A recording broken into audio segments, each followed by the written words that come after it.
Kongiransi imaan bakka gammaddee abbaa manaa kee yookiin shokorina imaan abbaa manaa ishee yookiin shokorina argatte jedhamee haasa'amaa jira jechuudha. Imaan dhuguma abbaa manaa ishee argame moo maaliif namoonni hedduun gaafii waa'ee imaan irratti ilmi hajjeetii shokorinaan hajjii sodaatiitiin badee imaan akkamitti ilma argattee hajjiin argaddaan baatee kan jedhamu waliin ilaala jechuudha. Maaliif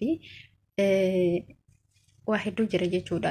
As keessatti ilmi yeroo dhalatu ji'a 9 guutee ka dhalatuu fi ji'a 7 ka dhalatu jira jechuudha. Ani waan ofii kiyyaa dubartii wayii jechuudha.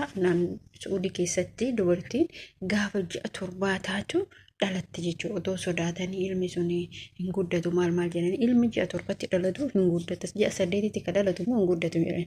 Assalaamu alaykum warahmatullahi wabarakatuh. Hordoftoota fi kabajamtoota maatii chaanaalii kiyya kan taatan akkam jirtu nagaa keessanii fayyaa keessanii isin jecha viidiyoon irra qabadhee isin dhufee waa'ee imaanii fi akkasuma shokkorina kongireensii imaan bakka gammaddee abbaan manaa keessi deebuu isaati isin jechuu barbaada. Obbolii tokko hordoftoota kiyyaa asuma viidiyoo kiyya kanaan laayik, sheer, sabiskiraayib gochuu hin dagatinaa isin jecha.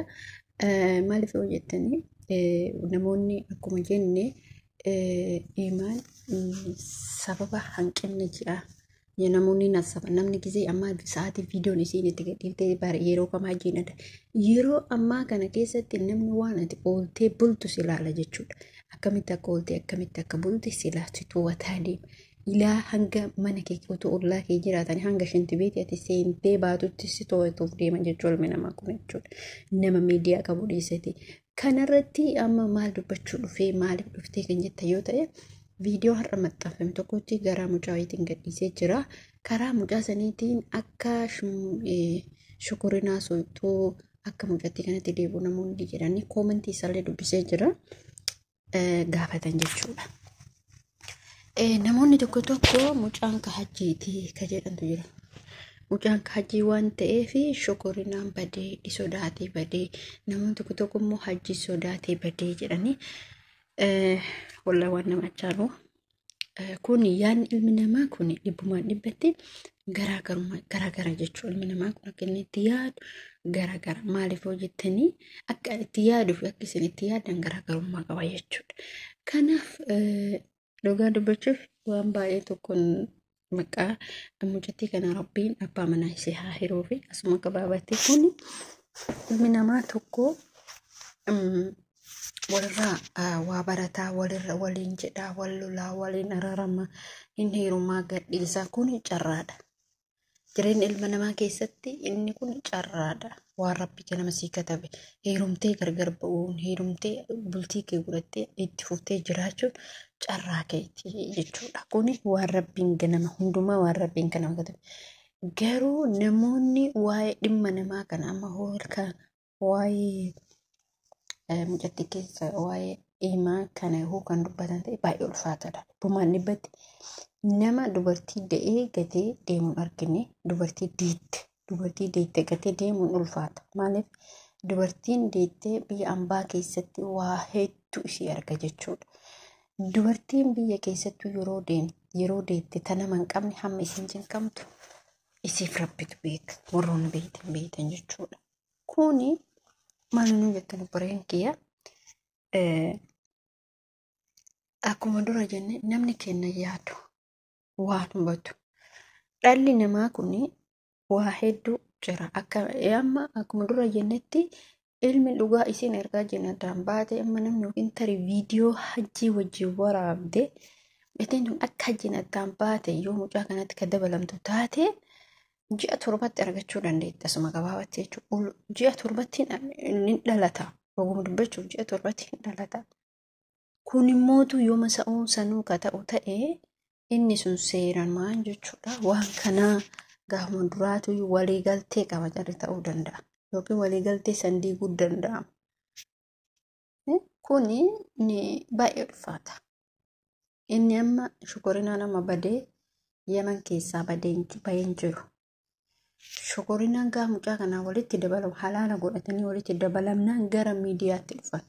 Waa tokko hubadhaa utoo halaala hin godhatin gara miidiyaa irratti dhufu kun dhibbumaan dhibbatti beekamadha. Maaliif tokkoffaa ijoolleen isii Yaman keessa jiran waan wal beekaniif kun mucaan dubbatee jira. Yeroo duraatii fi sagaleen isallee jira.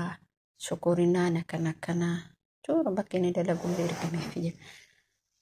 Kun maal isinitti fakkaata obboleen kiyya? Namni tokko dursaa otoo halaala waliin godhatin miidiyaa irra hin bahu. Abbaa fedhee maan taane. Gaafa halaalaan godhanne miidiyaa irra waliin baasan. Isiin gaafuma dura isaa wajji eegaltuu deddeemsa eegaltuu san durallee immoo isii wanni ani badeefi jettee dubbattee jirti jechuudha. Himaa yoo dubbattan baddee turteetiniin dhufte. Kanaaf nuti waan biraan dubbannu hamtuu isillee hin barbaannu hamaa isallee hamtuutti yaaduun barbaannu. Rabbiin isallee isiin dhoowwattuuf kanallee Rabbiin isii haa fiduu. Mucattiin tuni baay'ee dhoowwattee jirti. Baay'ee rakkattee jirti. Dhoowwachuu jechuun dubartii deettudha. Isiin ni beelofti, isiin ni dhoowwattu. Seenaa dubartii wayii waa'ee da'umsatti biyya ambaa kanarratti seenaa adda haadha yuutuubara yoo beektan haadha jaaffee jechuudha. Waa seenaa garaa nama nyaatu tokko dubbatte jechuudha. Namni yoo nama bira hin jiraanne viidiyoo isii duraa san keessatti yaadadha. Turee jiraama viidiyochi.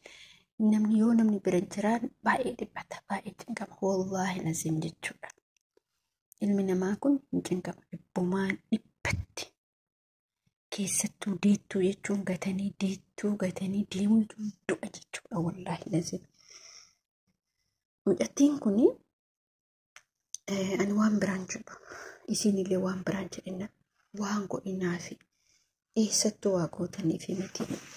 Mee du'aa hima godhaa. Du'aayii gootanii mucattiin kuni boru guddattee, boru jabaattee, ilmoon isin dhalte inni biraa gate tun boru ilmoo gowwaa qabdu ta'uu dandeetti. Mee waan biraa miti du'aayii maallee haa goonu. Kanarratti wanni ani dubbachuu barbaadu dhiira tokko gaafa walitti dabalamanii, gaafa itti dabalamuu heddanii dugda duuba isaa, fuuldura isaa beekuun dirqama keeti. Gaaf inni si gatee, si biraa badee, ulfaa wajjii yookiin immoo si da'iinsarra jirtu yookiin immoo si ciniinsarra jirtuutti utuu sittuu deebi'ee garaa si nyaatu. Waan sitti fakkaatu. Seenaa wayitii, mucattee wayitii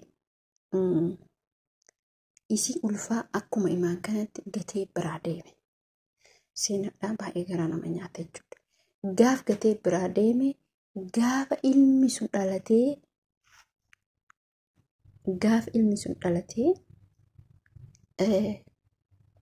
ilma san argee dhukatee soqee argee ilma san isii san hin deeffadha jedhe. Maaliif obboleen kee dubartiin namarraa dhiira maleessiti? Dubartiin dhiira sirraa maleessiti. Dubartiin dhiira akkamti sirraa maleessiti? Dhiiruma niitii qabu, dhiiruma ilmoo qabu, dhiiruma beetisaba qabu, dhiiruma haadha manaa gaarii qabu.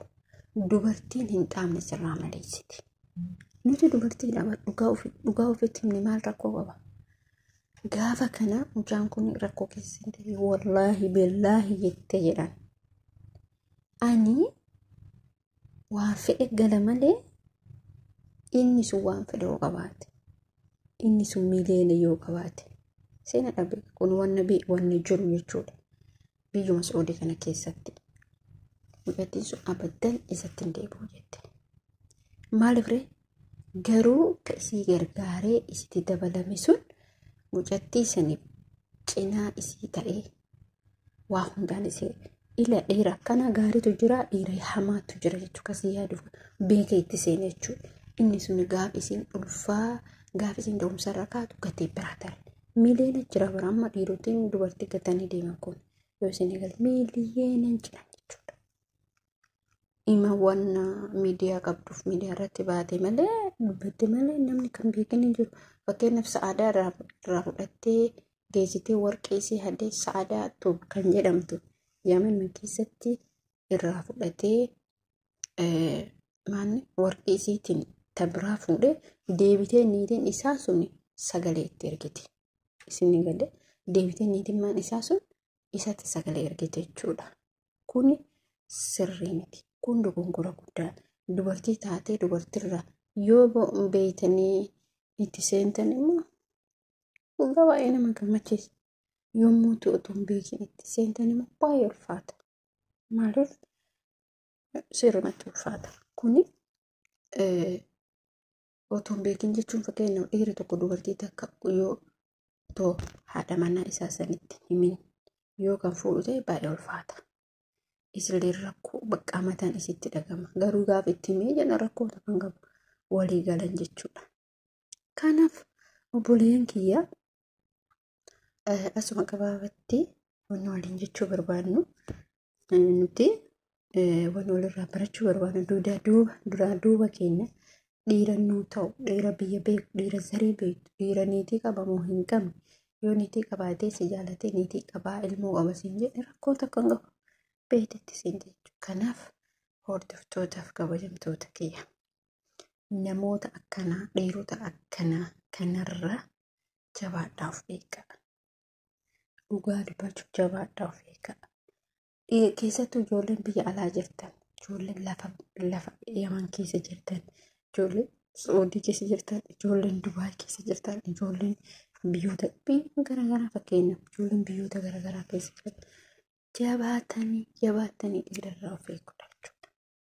Dhiirarraa of hin eegin an dhiira malee jiraachuu hin danda'u, an dhiira malee akkas ta'uu hin danda'u, an dhiira malee jennii, an dhiira malee jaankaa, an dhiira malee bakkaallee wallee dhiira. Maali? Kabaja sii qabu jireenya kiyyaaf hin taata jedhu bara lafa jira. Karabbisii katabee lafa jira. Gizee takka dogongorte taanaan lammaffaa yoo dogongorte sadaffaan immoo si dhumattee jirta jechuudha. Ilmi namaa tokko jireenya isaa keessatti hin dogongora. Takka lama sadii dogongora. Takka lama gaaf sadaffaa immoo kasaaraa keessa seena. Waa lama sirriidha dogongoruun dirqama keeti. Maaliif hin dogongora ilmi namaa? Garuu tasadaffaa dogongorte taanaan harkaan keessa seente keessaa bahuu dandeettu. Maaliif reekuun harkaan keessa seente keessaa bahuu hin dandeenye? Isa kanatu jira. Harka sadaffaatti seenteen suntu cimaadha. Inni lamaaf inni tokkoffaan ulfaatu inni lamaffaa inni sadaffaa waa hunda dura ulfaata. Jireenya kee keessatti dogongora sadii dogongorte taanaan ati kuftee beeke. Maaliif namni dogongora hin jiru. Kanaafuyyuu jireenya takkaaf lamarraan kufin. Jireenya takkaa lamarraan dogongorin. Dogongora takkaa lamaa fi jireenya takkaa lamarraan kufin. Bakka kanuma dubbiin kiyya. Kun jabaadha jechuun namni lamaaf takka dogongore jabaadha. Maaliif ilmi namaa dogongora isaasan hin deeffata. Gaafa dogongorte dogongora keessan hin deeffatta. Gaafa immoo sadaffaa dogongorte akka achitti kuftee sanii ol ka'uun immoo hin ulfaata. Sadaffaa kuftee taanaan ol ka'u dhibbumaan dhibbatti ulfaata. Waa hunda keessatti tana sadii eeggadhu. Lamaffaaf takkaffaa sadaffaan qilleensa dachasiifti. Arfaffaan si awwaalti. Bakka jiruun addunyaa kana jechuun ilma namaatirra. Dogongoruu fi naggaaduu fi kassaruu waan hunda keessa qottee bara tokko argattee bara tokko dhabuun homa jiru. Adoolessa gaarii argattee bona mootiyyuu yookiin gaarii argattu yookiin gaariin argattu. Kanaaf viidiyoo kana dirqama like, share, subscribe gochuun dirqama mataa keessaniiti. Kana walirraa barachuun dirqama keenya. Har'ayyuu nuti kana walirraa hin baranne bor bakka tokko yoo gahuu hin dandeenyu isin jechuu barbaada. Assalaamu alaikum warahmatullahi wabarakatuh.